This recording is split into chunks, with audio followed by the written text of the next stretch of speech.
అవనిగడ్డ నియోజకవర్గంలో నాగాయలంక అంటే గుర్రలమోద క్షిపణి ప్రయోగ కేంద్రానికి వారు శంకుస్థాపన చేయనున్నారు.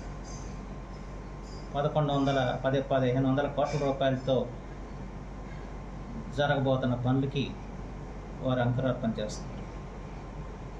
దాదాపు 20,000 కోట్ల రూపాయల అంచనాతో ఈ క్షిపణి కేంద్రం DRDO వారు ఏర్పాటు చేస్తున్నారు.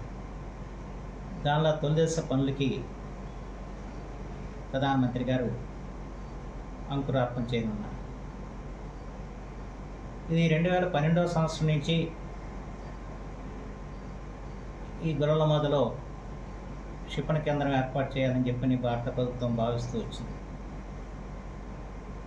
ఎందుకంటే శాటిలైట్ పిక్చర్స్ ద్వారా గుర్రలమోద నుంచి క్షిపణుల్ని ప్రయోగించడానికి అనువైన ప్రదేశం అని చెప్పి భారత ప్రభుత్వం గుర్తించింది.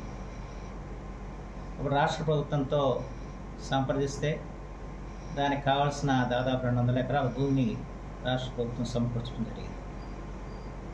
అయితే అది అటవీ భూమి కావడంతో దానికి పర్యావరణ అనుమతులు రావాల్సిన అవసరం ఏర్పడింది.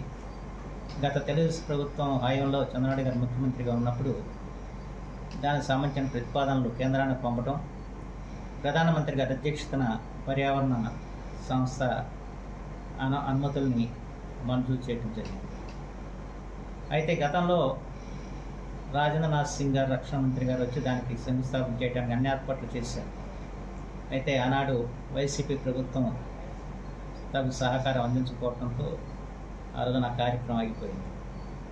ఇది 5 సంవత్సరాల క్రితమే ప్రారంభం కావాల్సిన ఈ పనులు గత ప్రభుత్వం దాని మీద శ్రద్ధాశక్తి చూపుకోవడంతో జరగని పరిస్థితి అందరికీ తెలిసింది. తిరిగి ఈ రోజున ఆంధ్రప్రదేశ్లో NDA కూటమి ఏర్పడిన తర్వాత ముఖ్యమంత్రి చంద్రబాబు గారు, ముఖ్యమంత్రి పవన్ కళ్యాణ్ గారు కూడా చొరవ తీసుకోవడం, ప్రత్యేకించి ప్రధానమంత్రి గారు ఆంధ్రప్రదేశ్ పట్ల ప్రత్యేకమైన శ్రద్ధాశక్తులు చూపుతూ ఇవాళ భారత రక్షణ రంగంలో కీలక పాత్ర వహించనున్న ఈ క్షిపణి కేంద్రానికి ఆయన ఆమోద ముద్ర వేయడం చాలా సంతోషదాయక విషయం.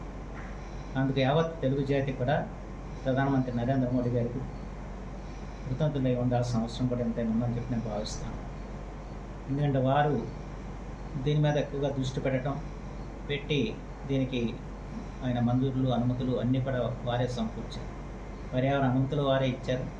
ఈ రోజున మళ్ళా ఈ కార్యక్రమాన్ని ముందుకు తీసుకెళ్లేందుకు వారే అనుమతులు ఇవ్వటం జరిగింది. అంతేకాకుండా సంతోషకరమైన విషయం ఏంటంటే వారే స్వయంగా దీనికి ఈ రోజున దాదాపు 1,500 కోట్ల రూపాయల పనులకు వారు శంకుస్థాపన చేస్తున్నారు. ఈ మొత్తం ప్రాజెక్ట్ అయితే 20,000 కోట్లతో ఉంటుంది. దీనివల్ల ఈ ప్రాంతంలో అనేక మందికి ఉపాధి అవకాశాలు కలుగుతాయి, ఉద్యోగ అవకాశాలు కలుగుతాయి. అలాగే రక్షణ సంబంధితమైన పరిశ్రమలు కూడా రావడానికి కూడా ఆస్కారం ఉంది.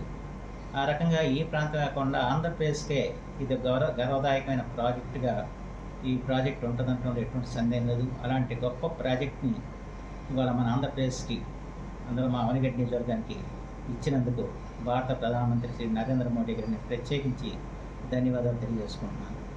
అలాగే గౌరవ ముఖ్యమంత్రి శ్రీ చంద్రబాబు గారికి, ఉప ముఖ్యమంత్రి శ్రీ పవన్ కళ్యాణ్ గారికి కూడా నా హృదయపూర్వకంగా ధన్యవాదాలు తెలియజేస్తున్నాను.